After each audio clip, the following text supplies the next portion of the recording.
چوری ایک فن بن گیا ہے، ایک علم بن گیا ہے جس کو سکھلایا جاتا ہے عملی طور پر۔ تو میں کہا کرتا ہوں کہ پچھلے زمانے میں تو اگر کتاب لکھی جاتی تھی تو اس میں باب اور فصلیں ہوتی تھی کمالات کی۔ شرعی کتاب لکھی جائے گی تو کتاب الصلاۃ، کتاب الزکوٰۃ، کتاب الصوم، کتاب الحج، یہ عنوان ہوں گے۔ باب الصلاۃ کے نیچے نماز کے مسائل ہوں گے، باب الزکوٰۃ کے نیچے زکوٰۃ کے مسائل ہوں گے، باب الحج کے نیچے حج کے، باب الصدق ہوگا، سچ بولنے کے طریقے بتلائے جائیں گے، باب التقویٰ ہوگا جس میں پارسائی اور پرہیزگاری کی صورتیں بیان کی جائیں گی۔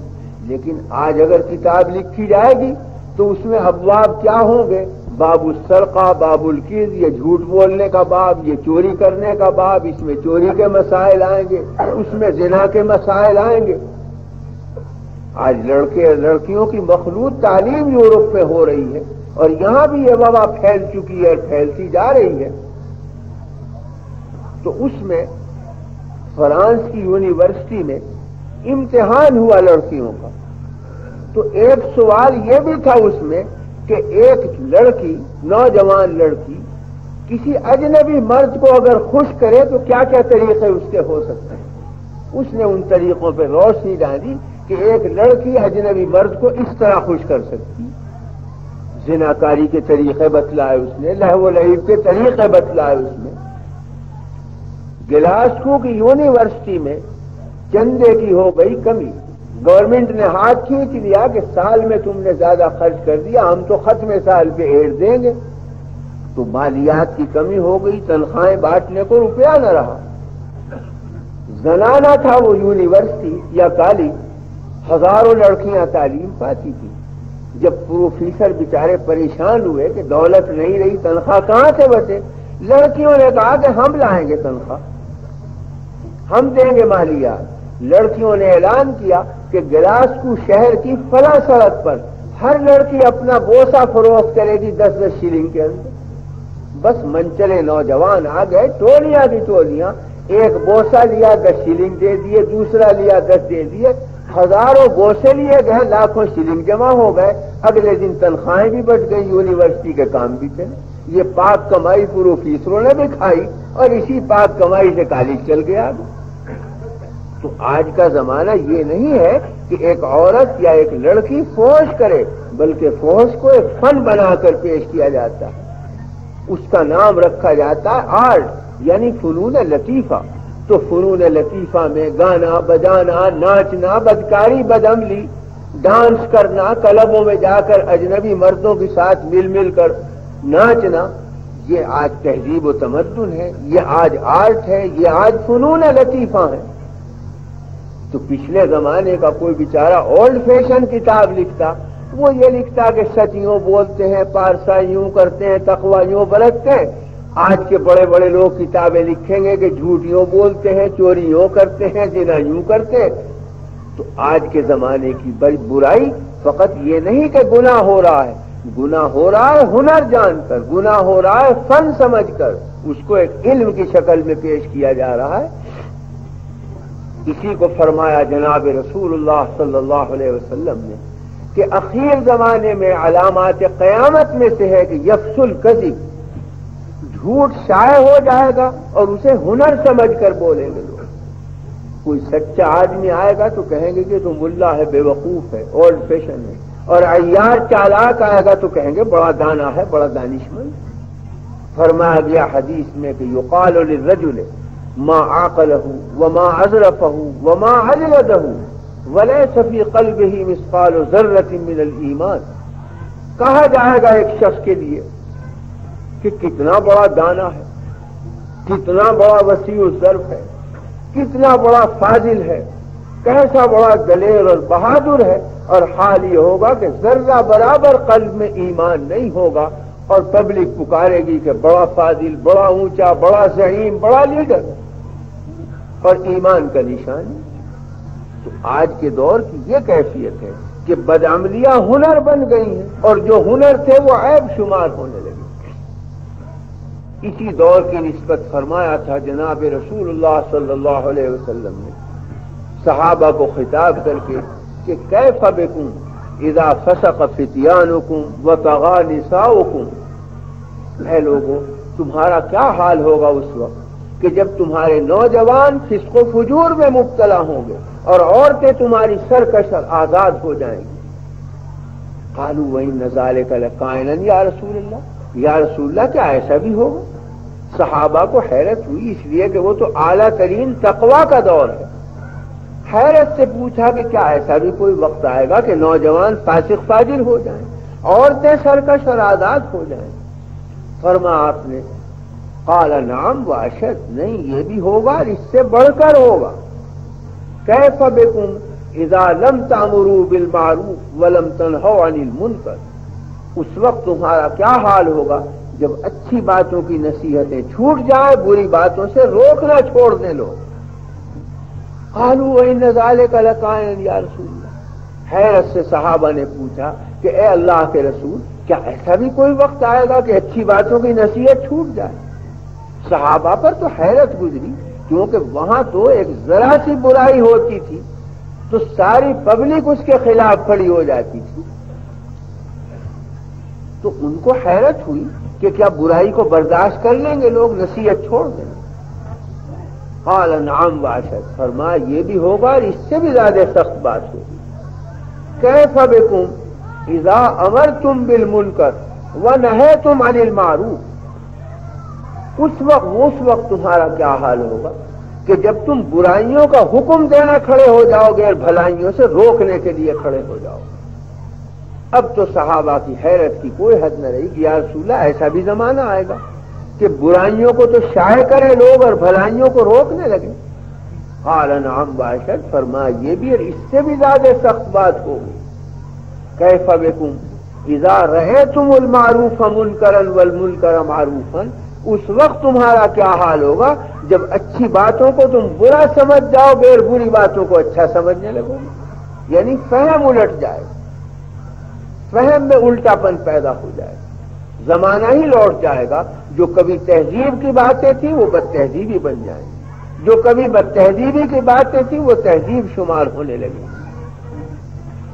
وہ ہمارے مولانا معظم علی صاحب مرحوم دارالعلوم کے ایک فاضل تھے اور بڑے اچھے خطیب تھے، وہ کہا کرتے تھے کہ واقعی زمانہ الٹ گیا، جو پہلے بات تھی اس کی الٹی ہو گئی۔ کہتے تھے کہ پہلے زمانے میں دو چیزیں چھپانے کی تھی، ایک دولت اور ایک عورت، دولت کو بھی چھپا کے رکھتے تھے، عورت کو بھی چھپا کے رکھتے تھے۔ کہنے لگے اب جب عورت نکلی تو ٹھنڈی سڑک پر اور دولت نکلی تو بینک میں چوراہے میں پڑی گی، یہ زمانہ الٹ گیا۔ کہنے لگے پہلے زمانے میں یہ مسل مشہور تھی کہ چراغ تلے اندھیرا، اب جو زمانہ بدلا تو چراغ کے اوپر اندھیرا اور نیچے چاندنا ہو گیا، بجلی کی روشنی ہو گئی، تو الٹ گیا زمانہ۔ تو خیر یہ تو ایک ہنسی کی بات تھی، مگر حقیقت یہ ہے کہ الٹ گیا۔ جو تہذیب کی چیزیں تھی وہ آج بد تہذیبی شمار ہوتی ہے۔ آج کوئی سچ بولے، نیکی کرے، مسجد میں جائے تو کہتے ہیں ایک بیچارہ ملا آدمی ہے، بے وقوف ہے، اسے کیا تمیز دنیا کے معاملات، اور اگر کوئی سنیما میں سے جائے تو وہ اکڑ کے نکلے گا جسے بڑا نیکی کا کام کر کے آئے، اس لیے کہ دنیا میں مانگ اسی چیز کی ہے، عبادت کی مانگ نہیں ہے۔ دنیا میں مانگ ہے جھوٹ کی، ڈپلومیسی کی، عیاری کی، مکاری کی، یہ جنس آج بہت ارزاں ہے۔ جو یہ لے کر آئے گا اس کی قدر و منزلت ہے، اور جو سچی سچی باتیں کہے تو وہ اقراری مجرم بن کے اور جلدی جیل خانے بھیج دیا جائے گا۔ تو زمانہ بالکل لوٹ گیا۔ تو حاصل یہ ہے میرے عرض کرنے کا کہ یہ تمام چیزیں کیوں ہوئی؟ اس لیے کہ پہلے علم حق تھا جس سے اچھی اچھائی معلوم ہوتی تھی، برائی برائی۔ آج علم باطل سامنے ہے جہل مرکب، تو حق کی چیزیں خفی ہو گئی، باطل کی چیزیں سامنے آ گئی۔ علم کے راہ حق نہ نمایت جہالت، جو علم حق کا رستہ نہ دکھلائے وہ بلا شبہ جہالت ہے۔ علم تو وہی ہے کہ جو اللہ کی طرف لے جائے۔ آج لوگ علم پڑھتے ہیں روٹی کے لیے، حالانکہ اس سے زیادہ علم کی توہین نہیں ہو سکتی کہ علم کو پڑھا جائے روٹی کے لیے۔ بھئی روٹی تو ایسی چیز ہے کہ جس میں علم کی ضرورت نہیں، گنوار بھی تو روٹی کھاتے ہیں، جاہل بھی تو روٹی کھاتے ہیں، جانور بھی تو روٹی کھاتے ہیں، تو وہ کون سے مدرسے سے پڑھ کے آتے ہیں یا کسی کہیں کے گریجویٹ ہوتے ہیں؟ تو بیل بھینس بکری سب چارہ کھا رہے ہیں، جاہل انسان روٹی کھا رہے ہیں، بلکہ بہت سے جاہلوں کو آپ دیکھیں گے کہ کروڑ پتی بنے ہوئے ہیں، اور بہت سے فضلاء کو دیکھیں گے جوتیاں چٹکاتے پھرتے ہیں۔ تو روٹی تو ایک ایسی چیز ہے جس میں قطعاً علم کی ضرورت نہیں، تو علم کو استعمال کیا جائے روٹی کے لیے، یعنی علم حق کو۔ بھائی علم سائنس کو استعمال کر لو، علم فلسفہ کو کر لو، یہ ہے ہی دنیا کے لیے، حاصل کرو دنیا ہی، لیکن دین کا علم تو دنیا کے لیے نہیں، وہ تو خالص اللہ کو پہچاننے کے لیے، حق کو پہچاننے کے لیے۔ تو اسلام نے تاکید اگر کی اور سب سے پہلی اگر آیت نازل ہوئی تو وہ یہی تھی کہ پڑھو وہ علم کہ جس میں پہلے رب کا نام آئے، جس میں تم اپنے مالک کو پہچانو، کیونکہ اسے پہچان کر ہی برائیوں کو پہچان سکتے ہو، اللہ کو پہچان کر ہی نیکی کو پہچان سکتے ہو، نیکی اور بدی میں تمیز کر سکتے ہو۔ اس لیے پہلا علم وہ پڑھو کہ جس سے مالک کو پہچان لو، اللہ کو پہچان لو، اسی علم سے اللہ کو پہچانو۔ تو نبی کریم صلی اللہ علیہ وسلم نے فرمایا کہ میں تو وہ علم لے کر آؤں۔ تو ایک وہ زمانہ تھا کہ اس علم کا یہ چرچا تھا کہ ایک ایک شہر میں ہزاروں مدرسے، ایک وہ زمانہ ہے کہ بڑے سے بڑے شہر کو دیکھو تو خالی ہے تعلیم ندارت، اور جتنی تعلیم کم ہوگی اور جہالت بڑھے گی اتنا ہی قوم ٹوٹے میں، خسارے میں، حرمان میں، ذلت میں، رسوائی میں گرتی ہے۔ اس کی عزت تو جبھی ہے کہ علم حاصل کرے، اور ہر قوم کی عزت۔ فرق اتنا ہے کہ اور قوموں کا معیار فقط دنیا ہے تو دنیاوی علم سے وہ ترقی پا رہی ہیں، اس قوم کا آخری مقصد آخرت ہے تو آخرت کے علم سے ترقی پائے گی، اور دنیا کا علم ممنونی اس کے لیے بقدر ضرورت حاصل کرے۔ مگر کوئی بھی قوم بلا علم کے آگے نہیں بڑھ سکتی۔ تو آج جس قوم میں 92% بے پڑھے لکھے ہوں، 8% پڑھے لکھے ہوں، وہ قوم کیا پنپ سکتی؟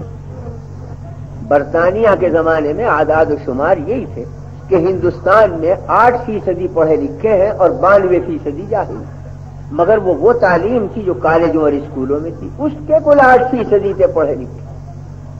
دین کا علم نہیں، دین کا علم تو فی ہزار ایک مشکل سے نکلے گا پڑھا لکھا۔ تو جس دین کے اندر تعلیم کی اتنی کمی ہو جائے، آخر اس دین کے بقا کی شکل کیا ہے؟ مذہب باقی رہتا ہے تعلیم، جب تعلیم گم ہو جائے گی مذہب ختم ہو جائے۔ یہ تو اللہ کا فضل ہے کہ اسلام قیامت تک رہے گا، ہمارے تمہارے ہاتھ میں حفاظت دی جاتی، ہم تو کبھی کا ختم کر چکے ہوتے اسلام کو۔ یہ تو اللہ نے وعدہ کیا ہے، ذمہ داری لی ہے، جس سے باقی جس مذہب کی تعلیم نہیں وہ مذہب باقی نہیں رہ سکتا۔ ہمارے حضرت مولانا انور شاہ صاحب رحمۃ اللہ علیہ نے گوجرانوالے میں ایک تقریر فرمائی پنجاب میں، یہ کوئی 15 20 25 30 برس کا واقعہ ہے۔ تقریر فرما رہے تھے، اس میں مسلمان ہی زیادہ جمع تھے اور اکثریت جو ہلاکی تھی، اس لیے کہ اب تو مسلمان قوم کا امتیازی نشان یہ ہو گیا کہ اس میں بے پڑھے لکھے زیادہ ہوں۔ یہ نشان تو 400 500 برس پہلے تھا کہ اکثریت جاننے والوں کی ہو، اقلیت ان پڑھوں کی ہو، لیکن اب امتیازی نشان یہ ہے کہ جس قوم میں زیادہ جاہل نکلیں گے وہ مسلمانوں کی قوم ہوگی۔ دوسری اقوام آگے بڑھ رہی ہیں، ترقی کر رہی ہیں، اپنے مناسب علم حاصل کر رہی ہیں، تو اکثریت جاہلوں کی۔ تو حضرت شاہ صاحب نے فرمایا کہ بھائی ہمارا نفع ہے تمہارے عالم بننے، اور عام لوگوں کا نفع ہے تمہارے جاہل رہنے میں۔ فرمایا اس کی وجہ یہ ہے کہ ہم چاہتے ہیں کہ تم خدا پرست بنو، اور خدا پرستی بغیر علم کے نہیں ہو سکتی، اور دوسرے لوگ چاہتے ہیں کہ تم خود پرست بنو، اور اب یہ تمہاری عقل پر فیصلہ ہے کہ علم اچھا یا جہالت اچھی، تم خود فیصلہ کرو کہ عالم بننا اچھا ہے جاہل بننا اچھا۔ تو علم اس لیے ضروری ہے، اس لیے نہیں کہ روٹی ملے، اس لیے کہ خدا کو پہچانو، اس لیے کہ حق کو پہچانو، اس لیے کہ انسانی سیکھو، تناصر، ایک دوسرے کی مدد کرنا سیکھو، ایک دوسرے سے محبت کرنا سیکھو، دنیا میں بھی امن قائم ہو اور آخرت میں بھی۔ اس لیے علم کی ضرورت ہے۔ آج علم کی ضرورت ہے وہ علم ہے جس کا سنگ بنیاد یہ ہے کہ ارحموا من فی الارض یرحمکم من فی السماء، زمین والوں پر تم رحم کرو تو آسمان والا تم پر رحم کرے گا۔ من لا یرحم لا یرحم، جو کسی پر رحم نہیں کرتا اس پر کوئی رحم نہیں کر سکتا، جس کی بنیادی تعلیم یہ ہے کہ واللہ فی عون العبد ما کان العبد فی عون اخیہ، اللہ اپنے بندے کی مدد پر رہتا ہے جب تک کہ بندہ اپنے بھائی کی مدد پر رہتا ہے۔ دنیا سے ہٹا لیتا ہے، خدا اپنی مدد ہٹا لیتا ہے۔ تو اس تعلیم کی ضرورت ہے جس کے بنیادی اصول یہ ہے کہ مخلوق پر رحم کرو، مخلوق کی مدد کرو، غریبوں کی امداد کرو، یتیموں بیواؤں کی خبر لو، اور خبر لینا فقط اسی حد تک نہیں کہ 4 پیسے دے دو، بلکہ ان کے دماغ کو روشن کرو، ان کے قلب کو روشن کرو۔ اس سے ہو سکتا ہے۔ تو جب تک کہ علم حاصل نہ کرے آدمی، جب تک کہ تعلیمی مسئلہ حل نہ ہو، اس وقت تک قوم کے پنپنے کی کوئی صورت نہیں معلوم ہوتی۔ اگر یہی لیل و نہار ہے جو اب ہے، تو عالمگیر کے زمانے سے لے کر اب تک مسلمان گرتے چلے جا رہے ہیں، پستی کی طرف جا رہے ہیں، کوئی ترقی نہیں کی۔ اگر یہی لیل و نہار ہے تو 100 برس کے بعد معلوم ہوگا کہ یہ حیثیت بھی باقی نہیں رہے گی جو اب باقی ہے، اس لیے کہ جب انہیں شعور ہی نہیں تو کہاں سے چلیں گے آگے؟ مشل تو علم ہے۔ آج ہم یہ کرتے ہیں کہ کسی نے اعتراض کر دیا تو کسی عالم سے پوچھا کہ صاحب فلاں جو شبہ ڈال رہا ہے کیا جواب ہے؟ اس نے ایک جواب بتا دیا، اس نے دوسرا شبہ ڈال دیا، پھر آپ دوڑے۔ یہ طریقہ پنپنے کا نہیں، ایسا سبب پیدا کیا جائے کہ شبہات ختم ہو جائیں، پیدا ہی نہ ہو۔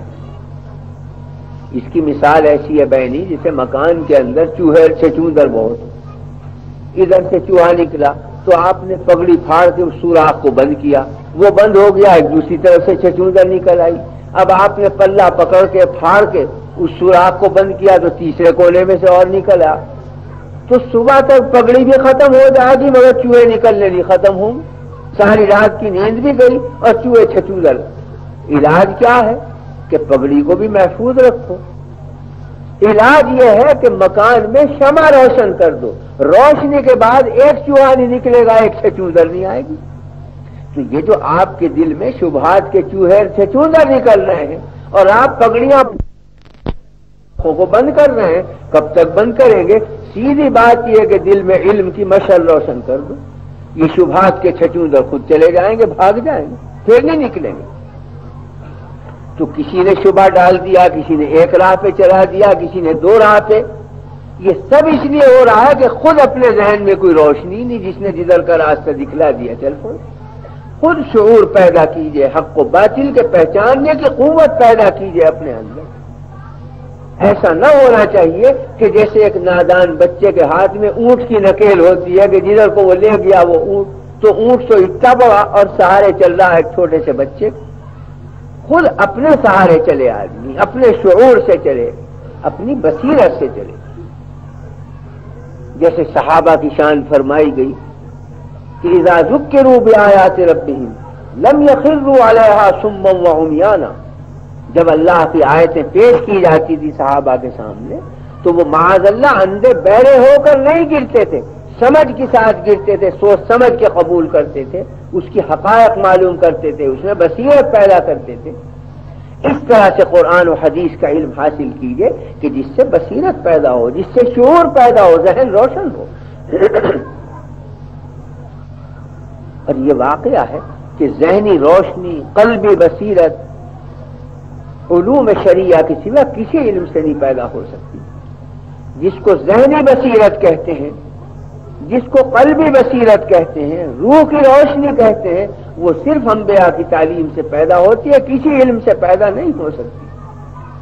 آج یورپ والے سب سے بڑے علماء وہی سمجھے جاتے ہیں، لیکن میں کہتا ہوں کوئی ذہنی بصیرت نہیں ہے، وہ صناع ہیں، دستکار ہیں، چھری کانٹے اچھے بناتے ہیں۔ تو صنائی اور چیز ہے، عالم بننا اور چیز۔ صنائی کے لیے تجربے کی ضرورت ہے، علم کی اور عقل کی بھی زیادہ ضرورت ہے۔ بڑے اچھے اچھے کپڑے بننے والے جب آپ دیکھیں تو دم ہو جائیں ان کا کام دیکھ، لیکن اگر گفتگو کریں تو بولنے کی تمیز نہیں ہوتی۔ تجربہ وسیع ہوتا ہے اپنے کام میں، لیکن عقل بلند نہیں ہوتی، علم وسیع نہیں ہوتا۔ بڑے بڑے لوہار ہیں، سنار ہیں، زیور ایسا بنائیں گے کہ آپ حیران ہو جائیں کیسے بیل بوٹے بنائے، لیکن بات کریں نظریات میں، اصول میں، تو آگے ان کا دماغ نہیں چلتا۔ تو صنع کے لیے عالم ہونا یا مبصر ہونا ضروری نہیں، تجربے کار ہونا ضروری ہے۔ تو صنعت اور ایجادات ہمیشہ تجربے سے بڑھتی ہیں۔ ایک لیبوریٹری لے کر آپ بیٹھ جائیں، جتنا تجربہ کرتے رہیں گے نئی نئی چیزیں سامنے آتی رہیں گی، ایجادات کا رستہ کھلتا رہے۔ کوئی موجد پہلے سے جان کر تھوڑا ہی ایجاد کرتا ہے کہ میں فلاں ایجاد کرنی ہے تو میں پہلے سے تیاری کروں، وہ تو تجربات کر رہا ہے، بیچ میں کوئی چیز نمایاں ہو گئی، تجربہ کیا تو ایک نئی صنعت پیدا ہو گئی، یوں صنعتیں نکلتی آتی، ایجادات بنتی آتی۔ ایجاد کا تعلق تجربات سے ہے، عقل کی قوت سے زیادہ نہیں ہے، اور علم سے تو بالکل ضروری نہیں۔ تو بنایا جا رہا ہے عالم کے جس سے قلب روشن ہو، روح روشن ہو، وہ اللہ کے علم سے روشنی پیدا ہوتی ہے، ان چیزوں سے نہیں پیدا ہوتی۔ یہ چیزیں ضرورت کی ہیں، ان میں پڑھیے، آپ لوہار بن جائیے، آپ سونار بن جائیے، ہمیں کوئی انکار نہیں۔ آپ زیور بنا لیجیے، ہمیں کوئی اعتراض نہیں، ہوائی جہاز بنا لیجیے، کوئی اعتراض نہیں، مگر اپنے دل کو درست کر لیجیے۔ اکبر نے خوب کہا ہے، اکبر بہت ہی شاعر، بے مثال شاعر تھا، اور ظرافت کے مد میں ساری باتیں کہہ جاتا تھا حکمت کے ساتھ۔ تو یونیورسٹی علی گڑھ کے لڑکوں سے چونچیں رہا کرتی تھی اکبر حسین الہ آبادی، اور اکثر ان کے اوپر چوٹیں کرنا یہ رہتا تھا، اور خود بھی وہیں کا فاضل۔ مگر یہ کلام کی خوبی ہے کہ جن کے خلاف کہتا تھا وہی زیادہ شوق سے پڑھتے تھے اس کا کلام، حکیمانہ انداز سے ہوتا تھا۔ تو اس نے مسلم یونیورسٹی علی گڑھ کے لڑکوں کو ایک نصیحت کی، اور واقعی ایسی جامع نصیحت کی کہ سارا تصوف اس کے اندر کوٹ کر بھر دیا اس نے۔ کہتا ہے لڑکوں کو خطاب کر کے کہ تم شوق سے کالج میں پڑھو، پارک میں پھولو، تم شوق سے کالج میں پڑھو، پارک میں پھولو، یعنی مجھے کوئی اعتراض نہیں، کالج میں تعلیم پاؤ، یونیورسٹی میں رہو، باغوں میں سیر کرو، پارکوں میں جاؤ، مجھے کوئی اعتراض نہیں۔ تم شوق سے کالج میں پڑھو، پارک میں پھولو، جائز ہے غباروں میں اڑو، چرخ پہ جھولو، تم ہوائی جہازوں میں آسمان تک پہنچ جاؤ، مجھے کوئی اعتراض نہیں۔ تم چاند بنا کے 7ویں آسمان پہ پہنچ جاؤ، ہمیں کوئی اعتراض نہیں۔ تمہیں انسان نہ ملے اس میں کتا بٹھا کے بھیج دو، ہمیں کوئی اعتراض نہیں۔ جب آدمی نہیں رہے گا تو کتے ہی رہ جائیں گے، اور ہوگا کیا آخر؟ تو اس نے کہا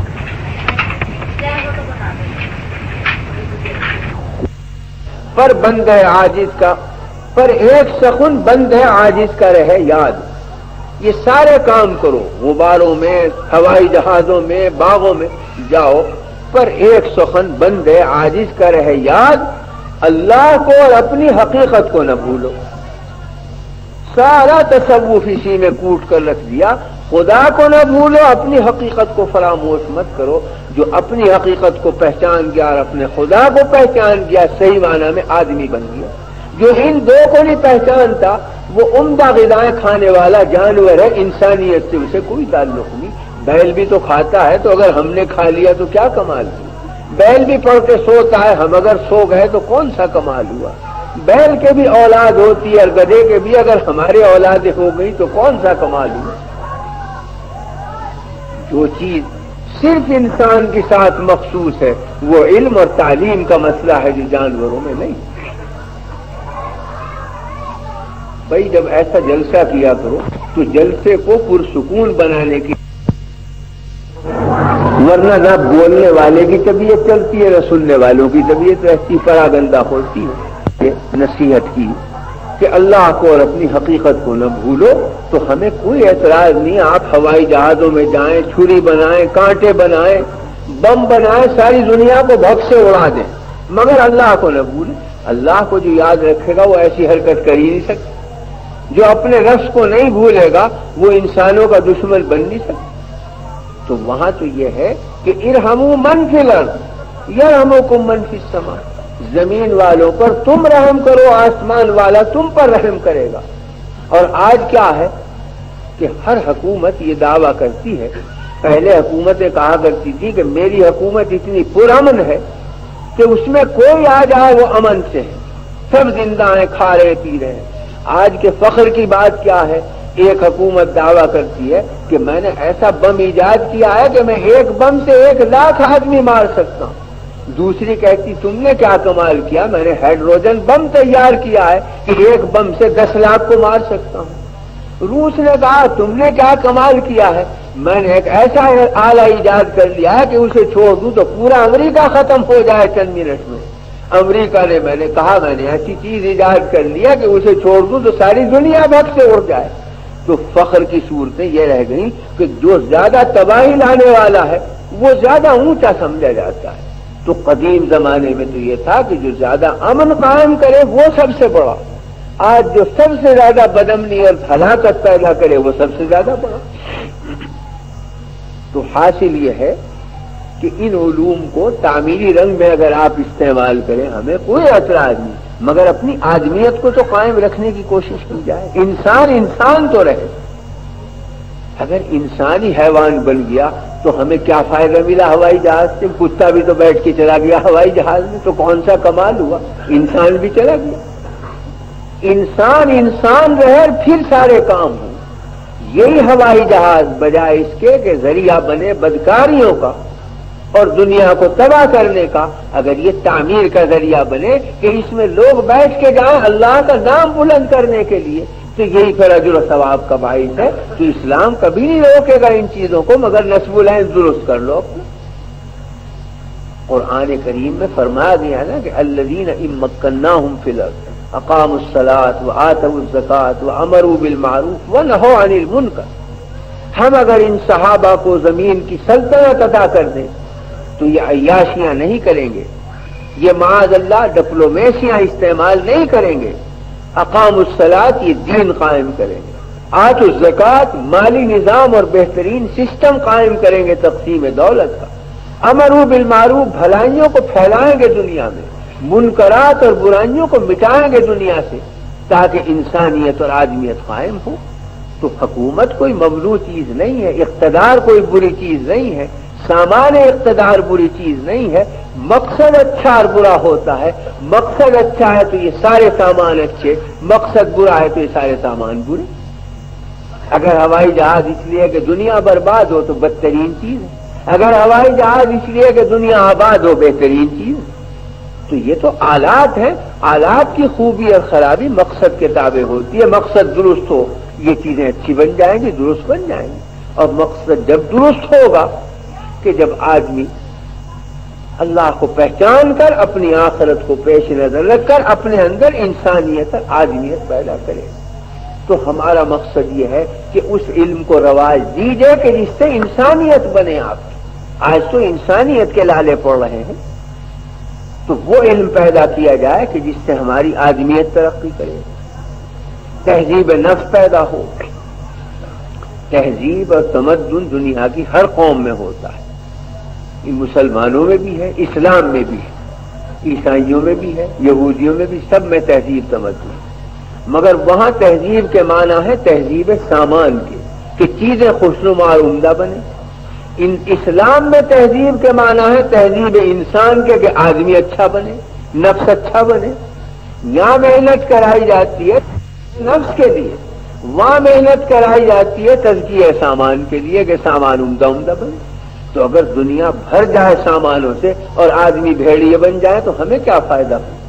آدمی آدمی کو پھاڑ کھانے کے لیے دوڑے، انسان انسان کو ختم کرنے کے لیے دوڑے، تو اگر تجارتیں اربوں کی بن جائیں ہمیں کیا فائدہ ہوا جب ہمارے بھائی بندی ختم ہو گئے؟ اور آدمی آدمی رہے اور روٹی اور چٹنی ملے کوئی سامان نہ ہو تو دنیا جنت ہے، وہ بہترین چیز۔ تو سب سے مقدم چیز انسانیت ہے، اور انسانیت بغیر علوم نبوی کے، بغیر علوم الہیہ کے، بغیر علوم شریعت کے نہیں پیدا ہو سکتی۔ انبیاء اسی لیے آئے ہیں کہ انسانیت کو جگائیں، انسانیت کو ترقی دیں۔ آدم سے لے کر جناب رسول اللہ صلی اللہ علیہ وسلم تک 1,24,000 پیغمبر اس لیے نہیں آئے تھے کہ لوہاری کرنے سکھائیں آپ کو، بڑھئی بننا سکھلائیں آپ کو، لکڑی اور لوہا عمدہ طریق پر بنانا سکھلائیں، جسے مقصود زندگی بتلائیں۔ اس لیے آئے تھے کہ اخلاق ربانی پیدا ہوں آپ میں، علوم حقانی پیدا ہوں، نظر اتنی وسیع ہو کہ دنیا سے ہٹ کر آخرت تک آپ کی نگاہوں میں ہو، عرش و کرسی آپ کی نگاہوں میں ہو، فقط گارے اور پانی میں آپ کی نظر الجھ کر نہ رہ جائے مادے کے اندر، آگے تک پہنچے آپ کی نظر۔ اس لیے انبیاء آئے تھے، تو انبیاء کی تعلیم سے ہی آدمی بنتا ہے، اور اسی کا ہمارے یہاں صفر۔ ہمارے یہاں آپ ہی کے یہاں مثلا کالج ہوں گے بہت سے، اسکول ہوں گے سینکڑوں، لیکن اگر یہ پوچھا جائے کہ مسلمانوں میں کوئی دینی مدرسہ بھی ہے کہ جس میں انسانیت سکھائی جا رہی ہو، تو جواب نہ دارد۔ تو میں کہتا ہوں فائدہ کیا ہوا جب انسان نہ رہے، آگے کچھ بھی بنے آپ۔ وہ کسی شاعر نے کہا تھا کہ اقبال نے کہا ہے کہ کیا کہا ہے کہ تم افغان بھی ہو اور ترکی بھی ہو اور فلاں، تم سبھی کچھ ہو، بتاؤ تم مسلمان بھی ہو، تم افغان بھی ہو، تم ایرانی بھی ہو، تم تورانی بھی ہو، سب کچھ ہو، مگر یہ بتلاؤ مسلمان بھی ہو یا نہیں۔ تو اسلام جب خدا نخواستہ قلب میں نہیں تو آگے کچھ بھی ہو جائے ہمارے لیے کوئی فائدہ نہیں، مسلم قوم کے لیے فائدہ نہیں، اگر وہ مسلم قوم ہے۔ اگر وہ مسلم ہے تو پہلے وہ مسلم ہے، اس کے بعد سارا سامان بھی اس کے لیے حاضر ہے۔ تو میری گزارش کا مطلب یہ تھا کہ نبی کریم صلی اللہ علیہ وسلم نے فرمایا انما بعثت معلم، میں بھیجا گیا ہوں معلم بنا کر۔ تو حاصل یہ ہے کہ میری امت میرے قائم مقام ہے، وہ بھی معلم، وہ آپس میں بھی تعلیم دے، دنیا کی اقوام کو بھی تعلیم دے۔ تو تعلیم کا جاری کرنا، دینی اور مذہبی تعلیم کا، یہ اولین فرائض میں ہے۔ قیامت کے دن اس کا سوال کیا جائے گا آپ کہ کتنا اپنے بچوں کو آپ نے تعلیم دی، کتنا آپ نے بچوں کو تربیت دی۔ فرمایا گیا کلکم راعٍ وکلکم مسئول عن رعیتہ، تم میں سے ہر شخص بادشاہ ہے، اور قیامت کے دن اس کی رعیت کے بارے میں اس سے سوال کیا جائے گا۔ مرد اپنے گھر کا بادشاہ ہے، اس کی اولاد کے بارے میں سوال ہوگا کہ تم نے کتنا دین سکھلایا، کتنا خدا سے وابستہ کیا اولاد، کتنی تربیت دی، اخلاق الہیہ پیدا کی۔ عورت اپنے گھر کی ملکہ ہے، خادمہ ہے، اولاد ذریت وہ اس کی رعایا ہے، سوال ہوگا قیامت کے دن تم نے کس طرح تربیت کی۔ معلم ایک بادشاہ ہے، طالب علم اس کی رعیت ہے، سوال ہوگا کہ اپنے طلباء کو کس طرح کی تم نے تربیت دی۔ تو قیامت کے دن اس کا آپ سب سے سوال کیا جائے گا کہ تم نے کس انداز پر اپنی اولاد اور اپنی ذریت کی تربیت کی، تعلیم کی، کس طرح سے ان کو نشو و نما دیا اور اٹھایا۔ تو اگر اس کی فکر نہ کریں ہم تو آخرت کی جواب دہی کے لیے ہر شخص تیار ہو جائے۔ وہ ابھی سے سوچ رہے کہ اللہ کے آگے کیا عذر کرے گا، کیا مجھے مجبوری پیش آئی تھی، کون سی ایسی وہ مجبوری ہے کہ جو تعلیم میں حارج ہے آپ کے لیے، سوائے بے توجہی کے، سوائے غفلت کے، سوائے کسل کے، اور سوائے نفس پرستی کے اور کیا چیز مانے ہے۔ گورنمنٹ نے آپ کو روک دی کہ آپ مذہبی تعلیم نہ دیں، بلکہ اب تو گورنمنٹ نے، موجودہ گورنمنٹ نے سارا باری آپ کے اوپر ڈال دیا۔ اس نے تو کہہ دیا کہ ہم تو سیکولر اسٹیٹ ہیں، لہذا ہم تعلیم بھی سیکولر دیں گے، ہمیں کسی کی مذہب کی تعلیم سے تعلق نہیں۔ تو اب تو قدرتی طور پر سارا بار مذہب کی تعلیم کا آپ کے اوپر آپ ہو۔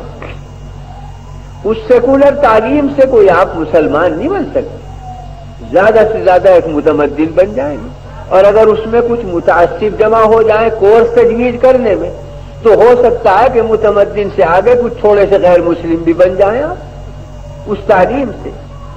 تو جب تک کہ آپ اس زہر کا تریاق نہ پیدا کریں اپنے ہاں، کوئی صورت آپ کے بچاؤ کی نہیں۔ آج سے 10 سال کے بعد آپ اندازہ کیجئے گا کہ اگر یہی جہالت رہی اور اوپر سے سیکولر تعلیم رہی، علاج نہ ہوا، تو 10 سال کے بعد آپ کی نسلیں اسلام میں باقی نہیں رہ سکتی۔ تو آپ کا جی چاہے مٹنے کو تو مٹ جائیے، اللہ تو یہ چاہتا ہے کہ آپ باقی رہیں، اس نے سامان پیدا کر دیے، اب کوئی استعمال نہ کرے تو اس کی ذمہ داری ہے۔ تو گورنمنٹ نہیں حارج ہے کہ تم مذہبی تعلیم مت دو، دنیا کی قومیں حارج نہیں کہ آپ مذہبی تعلیم نہ دیں۔ آپ یوں کہیں ہمارے پاس دولت نہیں، تو سنیما کے دروازے پہ دولت کہاں سے آ جاتی؟ روزانہ 2-2, 3-3, 4-4 روپے خرچ کرتے ہیں، اور زیادہ دیکھنے والے مسلمان، تو دین کا نام آئے تو مفلس بن جاتے ہیں، اور سلیمہ کا نام آئے تو تونگر بن جاتے ہیں، وہاں دولت کی تھیلیاں کھل جاتی. تو یہ عذر نہیں کہ آپ کے پاس دولت نہیں، اور دینی تعلیم بیچاری دولت مانگتی کب ہے زیادہ.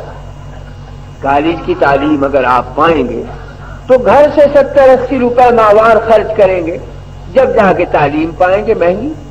اور دینی تعلیم کے جو مدارس ہیں وہ تو کہتے ہیں کہ خدا کے لیے تم پڑھ لو، روٹی بھی ہم کھلائیں گے، کپڑا بھی ہم تمہیں پہنائیں گے.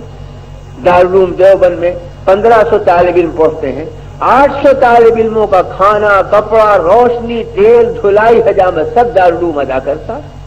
اور بقیہ جو ہیں 800، 250 کے قریب وہ ہیں کہ شہر والے انہیں مدد دیتے ہیں. بقیہ 200-400 ایسے ہیں کہ وہ تونگر ہیں، اپنے گھر سے کچھ خرچ کر کے پڑھتے ہیں. تو دینی تعلیم تو زیادہ سرمایہ بھی نہیں چاہیے. اس وقت دارالعلوم میں 11.5 یا 12 روپے ماہوار میں کھانا پڑ رہا ہے، 2 وقت کا مہینے میں. وہ طالب علم کو دے دیا جاتا ہے، ایک وقت دال، ایک وقت گوشت، اور روٹی دونوں وقت دیتے ہیں. تو اس کا مطلب یہ ہے کہ 12 روپے مہینے میں، 12 روپے مہینے کے حساب سے سال بھر کا آپ لگائیں تو کتنا بیٹھتا ہے؟ 360 روپے بیٹھ جاتے ہیں. اور اگر وہ 8 سال پڑھے تو اس کو 8 سے ضرب دے لیے تو 1000-1500 روپیہ نکلتا ہے، کہ جس میں ایک مکمل عالم بن کر تیار ہو جاتا ہے، جو عالم بھی ہو، مفتی بھی ہو، مناظر بھی ہو، مدرس بھی ہو. اور یہاں ساری جائیداد آپ خرچ کریں تب جا کے ڈگری ملے گی. اور ملازمت کا ملنا موہوم ہے کہ ملتی ہے یا نہیں ملتی. نہ ملی تو بچے کھاتے گئے روپئے سب. ہمارے عزیزوں میں تھے ڈپٹی مخدوم حسن صاحب، گنگو کے رہنے والے، بہت قابل لوگوں میں تھے. ان کے 3 بیٹے تھے، تینوں کو ایم اے کراؤ، اور بڑا قابل تینوں بیٹے. جب وہ جمع ہوتے باپ کے ساتھ اور گفتگو ہوتی تو یہ کوئی نہیں پہچان سکتا تھا کہ یہ باپ بیٹے ہیں. یہ معلوم ہوتا تھا کہ دوست احباب ہیں، بڑے بے تکلف دوست. یعنی وہ بیٹے خطاب کرتے بعض اوقات باپ سے کہ ابا تم تو بڑے بیوقوف ہو گئے ہو، تمہیں بات ہی کرنی نہیں آتی. تو سامنے کی بات ہے کہ ایک دفعہ بڑے بیٹے نے کہا کہ ابا تم تو حماقت کی باتیں کرتے ہو، بیوقوفی کی. تو باپ بولے کہ ہاں بھائی، میرے بیوقوف ہونے میں کیا کلام، اس واسطے کہ میں نے 40,000 روپیہ خرچ کر کے تم تینوں کو ایم اے کرا، جو آج میں بیوقوف بنا. اگر میں 40,000 روپے کی جائیداد خریدتا اور تم تینوں کو جاہل رکھ کے اس کا کاشتکار بنا دیتا، بیلوں کی باغ ڈور تمہارے ہاتھ میں ہوتی اور ٹک ٹک بر بر کر کے تم بیج ڈالتے ہوئے ہوتے، تو مجھے غلہ بھی ملتا، بیٹے بھی ہاتھ میں رہتے، زمین ہاتھ میں رہتی. تو مجھ سے زیادہ احمق کون ہے کہ 40,000 روپیہ ختم کیا اور بیٹے ہاتھ سے کھو دیے؟ سچ کہتے ہو، میرے بیوقوفی میں کوئی کلام نہیں. تو حقیقت یہی ہے کہ دینی تعلیم میں تو کچھ زیادہ سرمایے کی بھی ضرورت نہیں. اگر ایک عالم آپ بلائیں تو وہ کچھ زیادہ قیمت میں نہیں پڑے گا. آپ 70-80 روپے ماہوار دے دیں تو 70-80 تو آج اپنے خادموں کو دے دیتے ہوں. ایک بڑا تاجر جس کی بڑی دکان ہے، 100-150 روپے ماہوار تو شاید اس کے ملازموں کی تنخواہ ہوگی، جو دکان میں چیز ادھر سے ادھر رکھ دیتے ہیں. اگر ایک عالم پر 100-150 روپیہ خرچ کر دیا مہینے پہ، اور وہ بھی ایک نے نہیں 10-20 نے مل کر، اور اس سے شہر کی فضا درست ہو گئی، علم پھیل گیا، تو یہ آپ کے لیے برائی ہوگی یا بھلائی کا سامان ہوگا آپ کے لیے؟ کوئی 1-2 عالم تو ایسے ہوں. اب ہمارے مولانا عبیدی ایک ہیں، تو ایک آدمی بیچارہ ایک چنا کیا بھاڑ کو پھوڑے گا؟ 1-2 تو اور بھی ہوں جو مل کر کام کریں، جتنی ان کی قوت ہے کام کر رہے ہیں، مگر ان کی بھی قدردانی جیسی ہوئی وہ بھی سب کے سامنے. تو بہرحال 2-1 عالم ایسے ہوں کہ جن کے فتویٰ پر اعتماد ہو، جن کے اخلاق پر اعتماد ہو، وقت ضرورت پبلک کو سنبھال سکیں، کسی غلطی میں مبتلا ہوں تو رہنمائی کر سکیں، دینی الجھن میں مبتلا ہوں تو راہ دکھلا سکیں. 1-2 تو ہوں ایسے. جس شہر میں 1-2 بھی نہ ہو تو آخر وہاں اس کے دین کے پنپنے کی شکل کیا ہے؟ وہاں تو نماز جنازہ پڑھنے والا بھی شاید کوئی مشکل سے نکلے گا. کوئی پڑھا لکھا ہی جب نہیں ہوگا تو ویسے ہی دفن کر دیا کریں گے لے جا کے. یہ تو ایک سوچنے کی بات ہے. اور اس زمانے میں جبکہ ایک طرف جبری تعلیم نافذ ہو رہی ہے اور وہ تعلیم سیکولر ہے، اور ایک طرف اس کے اثرات یہ نمایاں ہو رہے ہیں کہ دین سے لا دین بن جائے آدمی. تو اس کے کچھ جتن کرنے کی تو ضرورت ہے کہ زہر کا تریاق ہم کیا پیدا کریں، یا پھر اپنی نسلوں سے ہاتھ دھوئیں کہ یہ مسلمان رہے یا غیر مسلم بنے، ہمیں پرواہ نہیں۔ تو گورنمنٹ حارج نہیں، وہ تو کہتی ہے تم اپنا انتظام خود کر لو۔ تو آپ اگر خود نہیں کریں گے تو اور کون کرے گا؟ بلکہ میں کہتا ہوں یہ بڑی بہتر بات ہوئی کہ گورنمنٹ نے خود ذمہ داری نہ لی اس تعلیم کی، مذہبی تعلیم، اس لیے کہ گورنمنٹ اگر مذہبی تعلیم اسکولوں اور کالجوں میں دے تو نام تو ہوتا مذہبی تعلیم کا اور پھیلتی بددینی وہاں کے ماحول، اسی کو دین سمجھتے تو جہل مرکب میں گرفتار ہوتے لوگ۔